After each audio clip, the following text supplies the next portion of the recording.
whole reason for the garden, is really to educate and to train young people, children and adults about how pollination happens, and then also why we need plants, and to get them to get a sense of biophilia, just to love plants. My name is Judy Voigt, and I work for the city. I am the gardener and the urban ecologist here. And about a year ago, I was asked to do a pollinator garden at the Nature Center.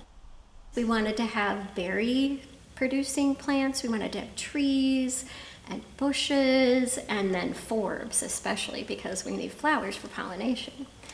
And the berry-producing trees, of course, and bushes have flowers first, and they need to be pollinated in order to have the berries. So we put a couple of hawthorn trees in, a beautiful serviceberry in one corner, high bush cranberries, some dwarf honeysuckles, and my favorite one is the meadow rose. And that's a woodland rose, and people don't realize, yes, roses grow in woodlands. And the coolest thing ever is to watch a bee in a rose, because they love it so much. They literally roll around in it and get covered in pollen, and the nectar is so sweet, and it's just a really wonderful experience. When I work in gardens, I have the bees all around me while I'm working.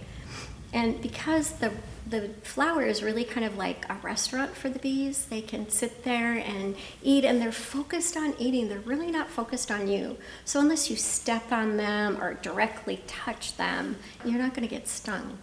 The time that you get stung is if you go too close to where their home is and they're trying to protect their young. And we understand that. We want to take care of our home and our young. And so as long as the students and the adults stay away from where the bees enter the apiary, it shouldn't be any problem. When this project was brought to me, I went to the site and I saw that this is a perfect garden to build a path around in a circle, because right in the center was a hole, a big hole.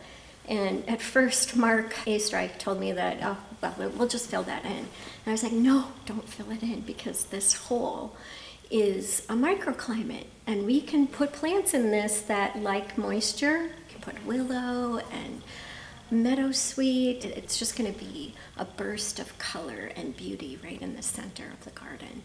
So the students and the adults will be up on the hill around the path and be able to look right into the willows and see the catkins in the spring and all the pollen that they provide for the bees.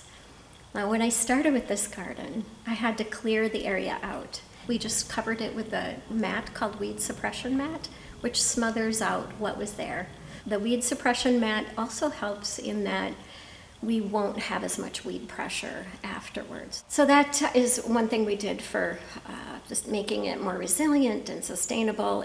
When you have all these native plants, they are delicious. They are so nutritious. Every kind of foraging animal will want to eat these plants. So instead of making a pollinator buffet that is gone within a year, we had to really think of how do we keep the deer out, and the turkeys, and the bunnies. You can try to spray stuff on these plants.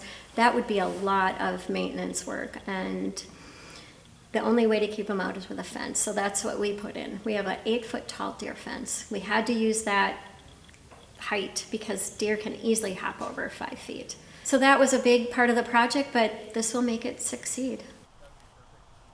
Normally, native plants, you don't have to give them a lot of water. You don't have to fertilize them. They just can be in the existing soil, and they do really well. That's why we are trying to get people to put in gardens in their backyard, because they're so much easier to take care of.